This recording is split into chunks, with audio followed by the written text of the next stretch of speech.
I know you guys are looking at me thinking, okay, why is she dressed this way? Why is she dressed like she belongs in a hospital?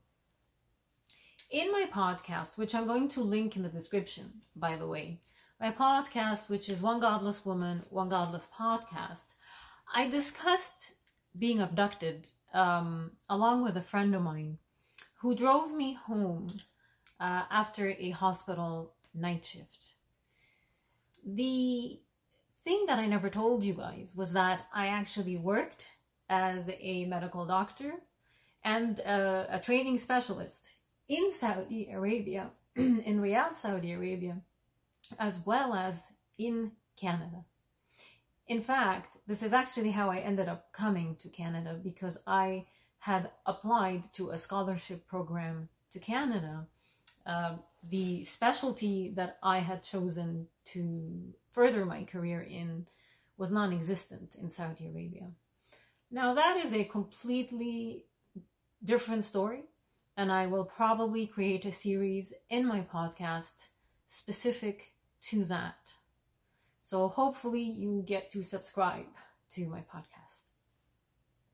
Now, despite the wannabe jihadis who like to comment in the comment section and attack and insult women like myself, they like to abuse us.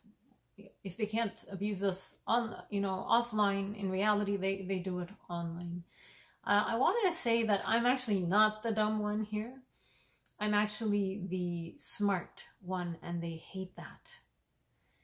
So I wanted to inform you of my medical credentials, because there's a topic that I wanted to discuss with you.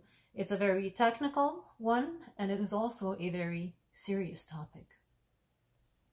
In my last year in Riyadh, in Saudi, before I came to Canada, I was working as a specialist in a hospital. It was the King Fahd National Guard Hospital back then.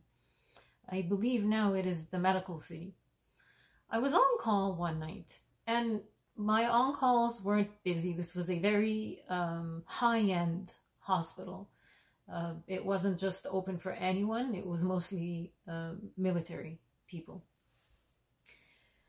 My pager went off, and I was alarmed, because my on-calls were routine. I would finish whatever was happening in the OR and then go to bed.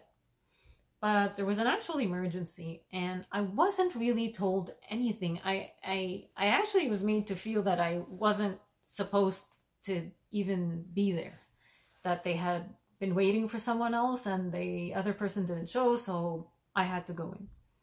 I went in, I put the little girl to sleep with very little info on what the case is, what was being done, other than her own medical health.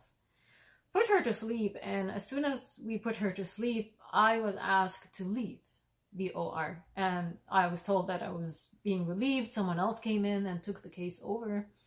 So I went back to my room, and I could not fall asleep that night. I felt sick to my stomach. The little girl, 3-4 years old. And the person I remember that brought her in was her uncle. No parents were there. The next morning, I just was trying to find out anything about the case, about the surgery, the procedure. Nothing was available to me, and the only piece of paper that I was able to find was a hymenoplasty. The procedure that was done on her was a hymen repair, and some sort of vascular repair, I believe. I could be wrong. Anyway, this was a very long time ago. And she was discharged before I could even get a chance to find anything out. And I was told that she was discharged to the same man who had brought her in, which was her uncle. Marriage of girls under the age of 18 is called child marriage. This is common worldwide, though it tends to be, the rates are higher in the Middle East as well as North Africa. It's a human rights violation. There's no question in this. It prevents girls from furthering their education, from enjoying optimal health, from bonding with their peers, and from ultimately choosing their own life partner. Now, it statistically and generally speaking, child marriage is driven, or it tends to be driven, by poverty. Now, there's a critical point that I want to point out here. There's the point of people like myself. I didn't grow up in poverty. I was more in the elite class in Saudi. Yet, my peers, my classmates, this was something that we wanted. It was very desirable because this was the culture that we grew up in. This was the society. It wanted us to get married young. And we saw it as completing our lives. So if I didn't get married young, which I never did, I felt less of a woman, less wanted. A friend of mine, a classmate of mine, dropped out of school by the age of 14 when she married Osama bin Laden's brother. And another classmate of mine, which I connected with later on after we both escaped Saudi, she was engaged with a beautiful ring on her, on her hand by the age of 15. And she was married the year after shortly. So if you think of the West in the early century, mid-century time periods, this is pretty much where we are. The majority of the Muslim world is, though we tend to be less civil. I'm sorry, that's just the truth. When it comes to how marriage forms alliances between tribes, between clans, between villages, between families, it stabilizes these ties. It's a social status. So that also, I find, it really has nothing to do with poverty or a lack of education. This is more of the culture. Now, there are serious medical ramifications that come as a result of child marriage.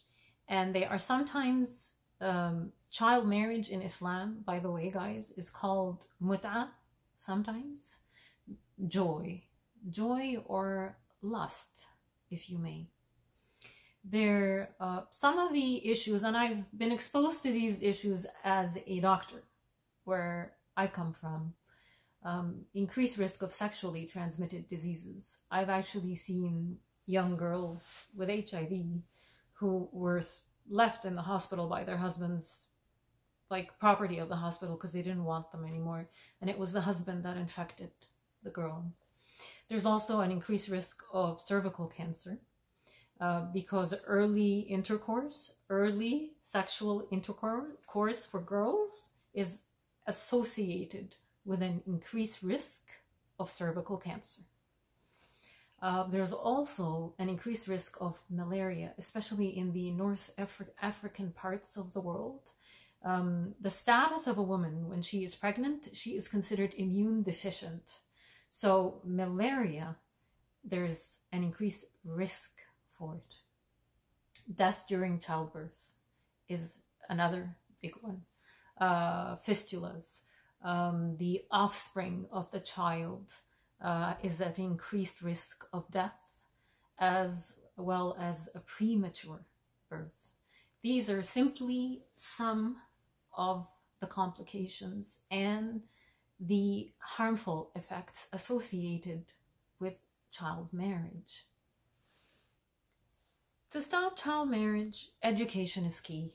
Raising awareness through policies, through programs that engage local communities, especially through their religious leaders, the same religious leaders that your politicians like to stand next to, the ones that promote wife-beating, your wife-beating imams. Your politicians like to stand next to them and take pictures to virtue signal diversity. And I noticed something else. There's a few programs in Canada that are linked to the UN that push a lot of this, where they want to, help girls in poverty-stricken, third world countries to stop child marriage, to help them with their education, to send them money. But it's always about money. It's always about donate, donate, donate. They need money, money, money. Well, I didn't need money. I came from a very very rich background, and I'm a doctor. I was educated. So why is there very little mention of people like myself? I watched half my classmates, both in school as well as medical school, drop out to get married. How do we help them? Why is there no mention of this? And for those of you wondering why it is I no longer practice medicine, it's because I fought to stay in Canada. Part of the reason I came here was to escape the extremist elements in Muslim majority countries like the one that I come from. Unfortunately, one of these people came to Canada and managed to sexually assault me in a work-related event. So I wanted to say thank you to Justin Trudeau for allowing criminals like the man who attacked me easy access into Canada. This is why I hate you.